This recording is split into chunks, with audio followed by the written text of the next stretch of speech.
Lebaran dan mudik bagai dua sisi mata uang yang tidak terpisahkan. Maka di jelang Idul Fitri tiba, para warga perantauan muslim di ibu kota bergegas mudik ke kampung halaman mereka. Lalu seperti apa keramaian mudik itu?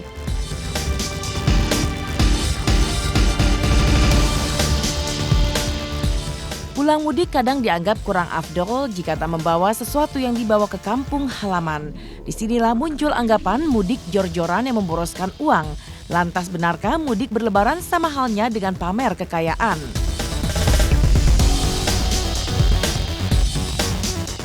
Meski pulang mudik sangat melelahkan, namun tetap saja animo masyarakat tidak pernah kendur, bahkan makin kencang di setiap tahunnya.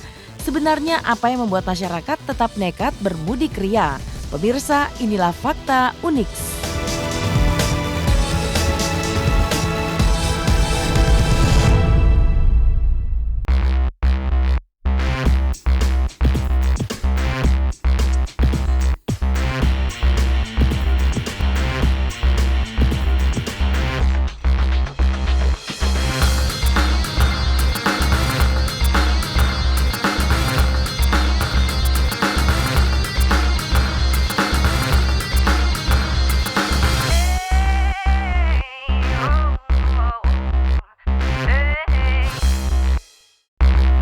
Setiap hari raya Idul Fitri menjelang, orang yang bekerja di Jakarta atau kota besar lainnya di Indonesia siap-siap untuk melakukan tradisi mudik.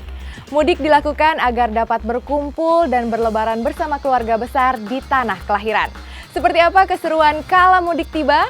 Pemirsa, inilah fakta unik.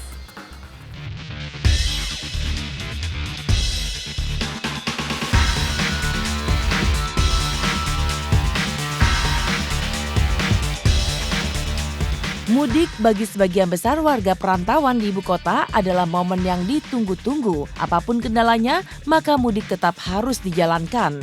Inilah sebuah keunikan tersendiri bagi masyarakat muslim di Indonesia, khususnya yang tinggal di Jakarta. Karena begitu lebaran hampir tiba, maka mereka pun segera merancang rencana untuk pulang ke kampung halaman. Senengnya itu karena aku mau mudik, jadi udah lama ketemu keluarga, terus tiba-tiba ketemu keluarga itu aku seneng banget. Dananya mudik ke Jember, ke Jawa Timur, buat ketemu semua keluarga di sana, keluarga besar di sana. Persiapan sih belum ya, cuman mungkin nanti aku, kebetulan sih mudik tahun ini aku berencana agak lama di rumah besar, karena nanti setelah lebaran 10 hari itu jadi ada acara hall besar keluarga besar gitu, dan itu diwajibkan suruh datang, jadi aku sekalian istirahat lah di sana.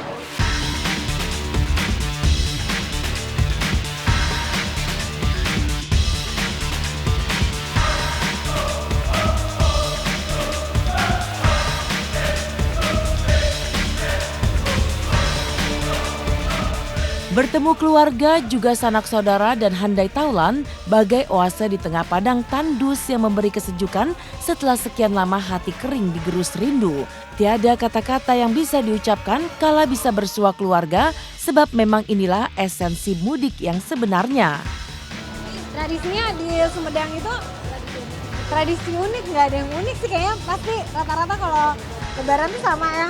Hari pertama biasanya aku pada di rumah salam-salaman, maaf-maafan sama keluarga inti, papa, mama, sama adik-adik aku. Terus habis itu baru besok-besoknya keliling ke saudara-saudara, ke makam juga. Yang pasti kalau pas pulang kampung udah siap sih THR buat anak-anak kecil. Terus pengennya sih nanti di Sumedang aku bisa ketemu sama pesantren-pesantren yang ada di sana, karena aku jarang pulang kan. Siapannya apa ya? Cuma paling pesen kue sama teman-teman yang jualan kue, terus udah itu nggak pesen sih, selalu kita dikasih baju lebaran sama yang support kita gitu. Mudik kita biasanya keliling ke tempat uwa-uwanya suami. Terus udah gitu ke tempat bibi ya.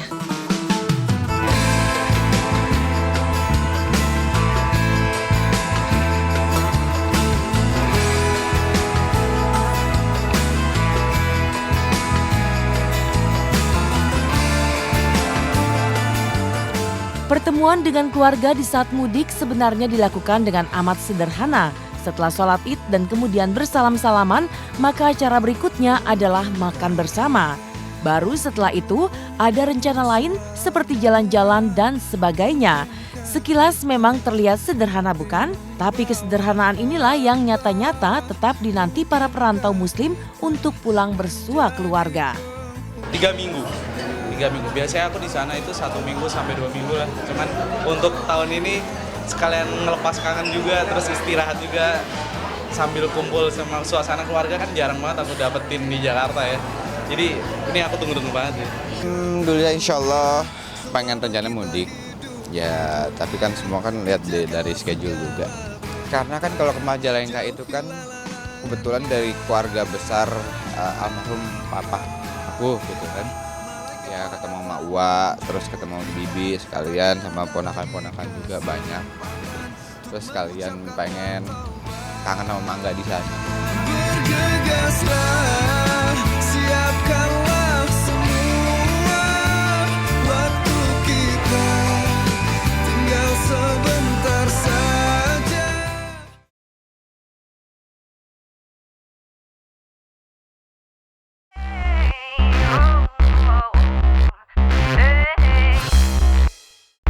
Tradisi mudik hanya ada di Indonesia.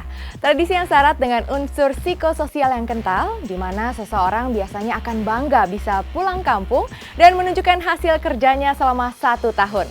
Lantas benarkah tradisi mudik bisa mengacu pada sifat berlebih-lebihan? Pemirsa, inilah fakta unik.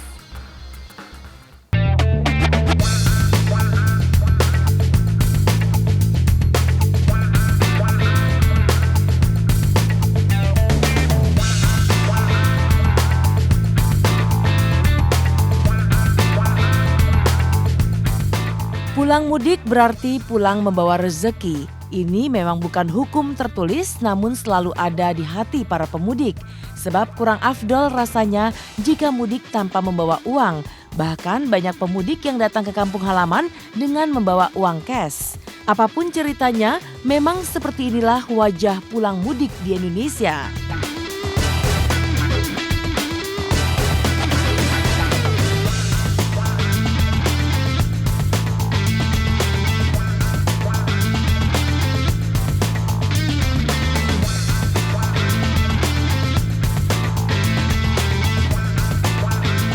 Kayaknya sih tradisi ya, habis kita nukar dikit di bank kan nggak dapat. Ya cuma itu aja, paling satu-satu jalan ya pinggir jalan yang cepat. Memang ada gangguan sih dikit, cuma tergantung kitanya. Terus Bapak kan udah ngumpul doang bayaran ditukerin gitu, misalnya tukerin Iya. uang ini. Menurut Bapak itu gimana sih Pak? Kalau anak kecil kan dikasih uang baru kan girang, seneng dia. Cuma itu aja. Berarti Bapak rela menukarkan receh Bapak itu untuk Iya, bagi-bagi ke anak kecil? buat keponakan aja iya. Apa kan udah ngumpulin duit banyak? Ya. Ditukerin, dipecahin, itu rugi nggak sih Bang? Ya sebenarnya rugi, potongannya gede banget. 100-nya 10.000. Oh gitu. Dengan Abang udah ngumpulin uang terus Abang nukerin, Abang merasa merugi nggak? Ya kalau orang butuh sih nggak apa-apa sih, tapi kan kayak berat juga sih kalau 10.000 potongannya. Oh gitu. Saya pikir mungkin kalau lebaran di kampung itu mungkin lebih rame ketimbang di kota. Karena hampir rata-rata mereka yang hijrah ke kota pasti baliknya ke kampung. Nah biasanya di kampung itu suasananya akan lebih rame saat Ramadan ketimbang di kota. Kota ini udah kayak kota mati saya pikir Jakarta ya. Di kampung, kalau di kampung saya itu biasanya kita setiap malam itu suka ada acara kumpul satu kampung mana datang, ya paling jadi nambah saudara. Kalau di kampung saya begitu.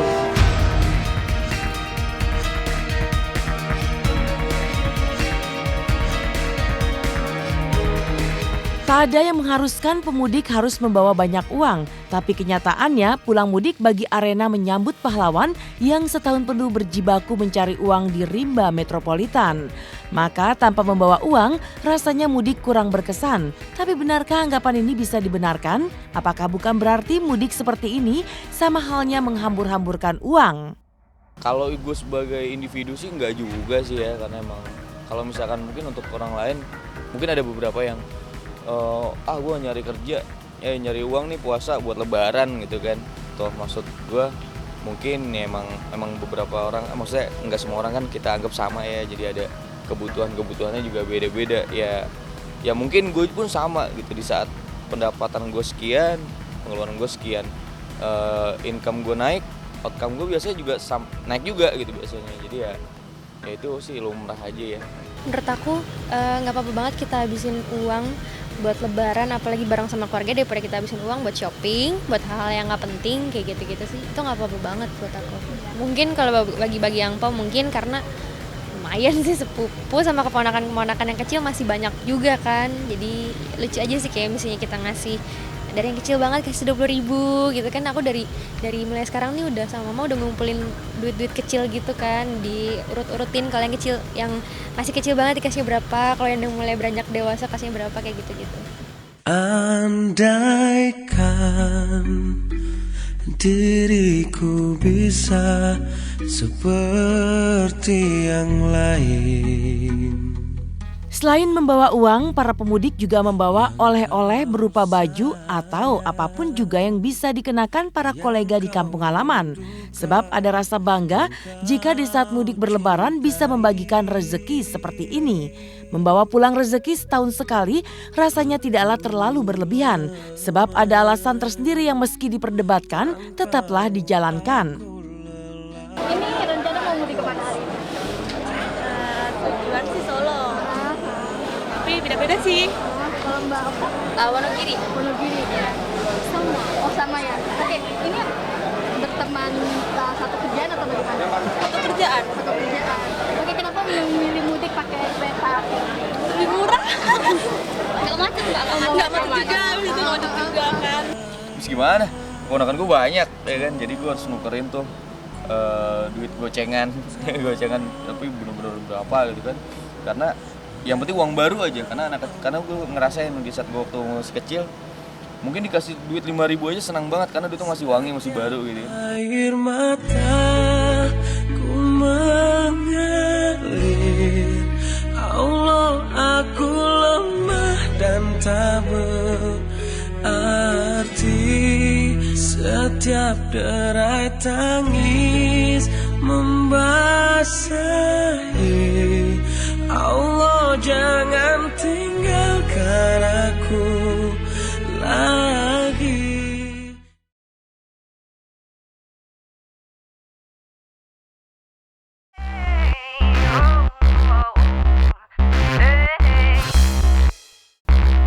Tidak murah untuk melakukan perjalanan mudik bersama seluruh keluarga. Demi menyenangkan keluarga, apapun dilakukan agar bisa mudik. Mengapa tradisi mudik begitu penting hingga banyak orang rela bersusah payah demi sampai ke kampung halaman? Pemirsa, inilah fakta unik.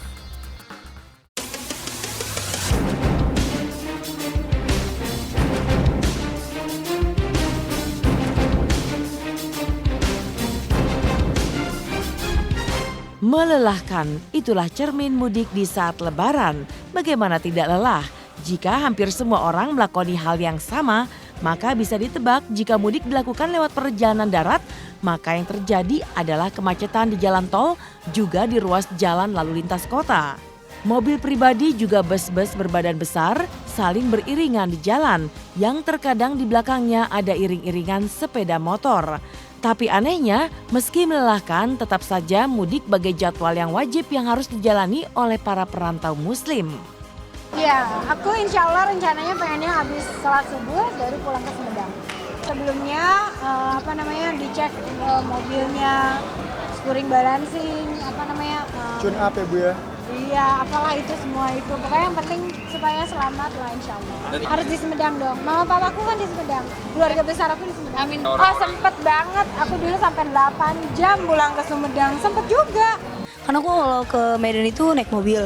Itu 3 hari. Dan itu biasanya ya aku ngambil waktu pas puasa biar gak macet. Jadi gak H-1 gitu. Dan itu kan kadang tuh hari pertamanya tuh masih puasa. Itu kerasa banget kayak di jalanan capek, duduk gitu di sepanjang mobil. Gak enaknya tuh kerasa banget kayak gak ada kegiatan sama sekali. Kalau gak main game, udah tidur bangun-bangun kayak mulut udah kering gitu sih, itu yang gak enak sih itu.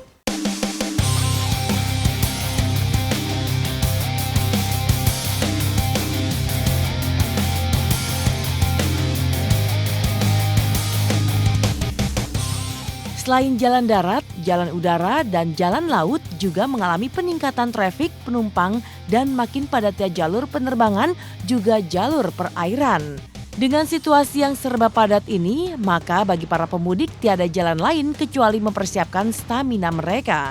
Sebab di saat itu terasa begitu padat segala ruas jalan di bumi di Indonesia ini. Ya, memang biasanya acara mudik itu kan dilaksanakan sudah mendekati hari Lebaran ya, tetapi orang tuh masih puasa kan.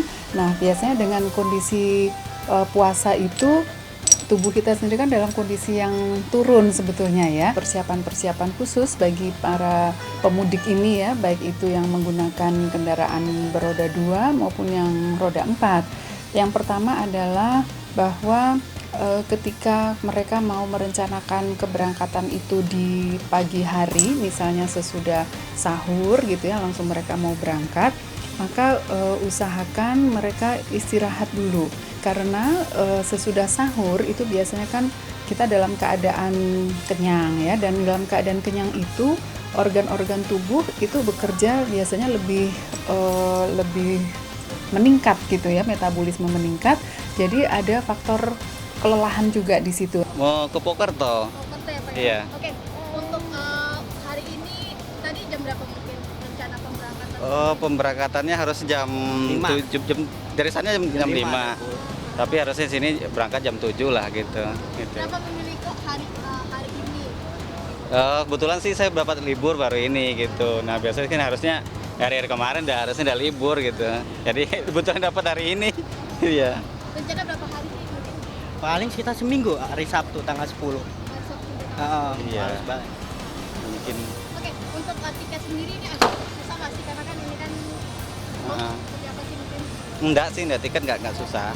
Itu gampang lah semuanya. Jadi deket lah di sini gitu. Dan untuk yang membawa anak-anak kecil itu juga harus dipersiapkan makanan mereka selama dalam perjalanan. Kemudian kenyamanan anak-anak ini ketika dalam perjalanan itu penting, karena kalau anak-anak itu nanti tidak nyaman di dalam perjalanan, mereka biasanya rewel.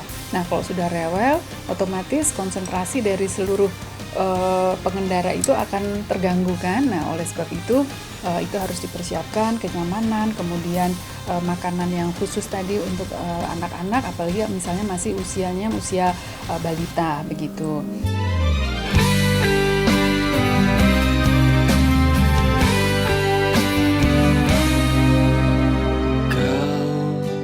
Jika diibaratkan rute maraton, maka mudik adalah etapa yang menegangkan sekaligus bergengsi. Karena setiba di kampung halaman, para pemudik ini bagai ditasbihkan sebagai juara. Karena baru saja merenangi segala kesulitan dan hambatan yang mereka tempuh demi perjuangan bertemu keluarga. Inilah mudik, inilah keunikan Indonesia, sebab mudik hanya ada di Indonesia yang begitu kental mengusung budaya silaturahmi. Keunikannya apa ya? Mungkin kalau yang di luar negeri yang kayak tadi Mbak bilang mungkin nggak ada kata-kata mudik gitu kan, ataupun mungkin adanya mungkin Indonesia, dan mungkin orang yang di luar negeri yang tinggal di Indonesia mudiknya ke Indonesia, mungkin kayak gitu. Dan aku bilang sih unik banget ya, kita bisa berkumpul sama keluarga besar, dan kita harus yang kayak usaha dari Hamin berapa gitu, pontang-panting nyari apa namanya, misalnya masyarakat yang lain nyari angkutan umum atau nyari pesawat, nyari tiket kanan kiri biar bisa pulang gitu kan. Kalau nggak pulang tuh kayaknya nyesel banget kan, nggak bisa lebaran bareng keluarga. Uniknya sih itu, benar-benar lebaran tuh berartinya tuh itu. Kalau aku biasanya pas mudik itu biasanya kan ke Medan. Nah itu banyak saudara-saudara yang udah nanti jadi saudaraku yang di Medan itu juga pencar juga kan. Kalau lagi di Medan tuh 2 tahun sekali itu benar-benar semuanya ngumpul gitu sih. Selalu kau berikan semua kebesaranmu Tuhan. Berlebaran dengan seluruh keluarga di kampung halaman menjadi sebuah hal yang membahagiakan sekaligus membanggakan. Apalagi bila pulang membawa prestasi tertentu yang bisa diperbincangkan sehingga lupa esensi mudik yang sebenarnya. Jadikanlah momen mudik sebagai sarana silaturahmi dan bukan ajang unjuk gigi. Besar